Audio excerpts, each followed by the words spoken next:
This is Sony Ericsson video review of the Sony Ericsson P1, the latest smartphone of the Swedish-Japanese joint venture. The P1 combines the M series using M600's form factor and hybrid keyboard, with the P series getting the business hook, the Wi-Fi and the camera. Like it is expected from a Symbian UAQ phone, the P1 has touch-sensitive display.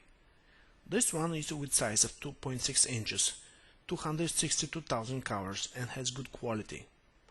When put at 100%, it is pretty bright, the colors are saturated and the contrast is good. You can use a stylus to operate it or touch it with a finger, as we often did. The option to control it with keys is by using the jog dial and the back key located on the left side below the ear for the hook. The front houses the hybrid QWERTY keyboard, which has the keys situated in two-way rockers. Press the one side of the key for one letter and the other side for the second one. It is convenient and we use it faster than the small QWERTY of the P990. The back houses one of the improvements compared to the M600, the camera, which is 3.2 megapixel unit and can compete with the best camera phones currently on the market. It has autofocus and two LEDs, which are used when it's dark. Like the P990, the P1 produces very good macro photos and good images in bright sunlight, but when it gets darker, the quality decreases like any other phone.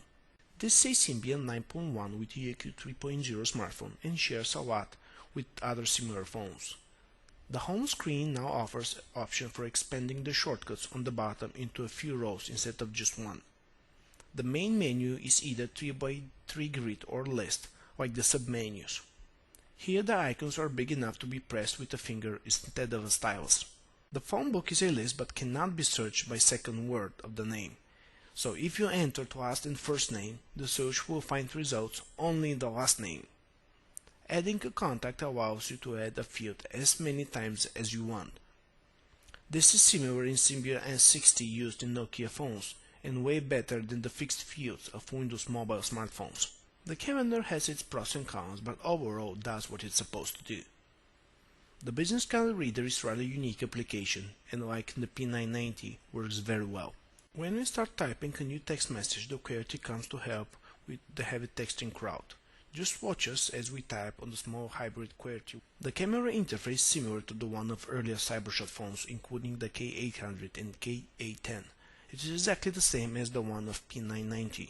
The camcorder can take QVGA videos, which are usable on a computer and with high even enough quality to post online blogs like YouTube, for example. The media player is also like the one on the P990 and definitely better than those of non-Walkman, non-smartphones.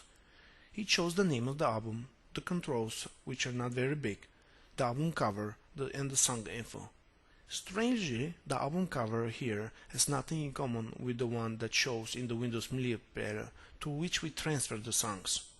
Typically for a smartphone, the P1 comes equipped with a good internet browser. It opens standard pages as on a computer, but some rendering errors occur on heavier sites.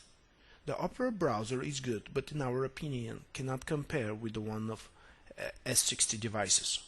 The P1 had average signal reception. The outgoing out was very good quality and high volume, while the incoming is not that great but still about average. Sony Ericsson P1 is a good replacement of the P990, improving the camera, featuring better keyboard at the way smaller dimensions. It also adds what the M600 missed to be a great smartphone.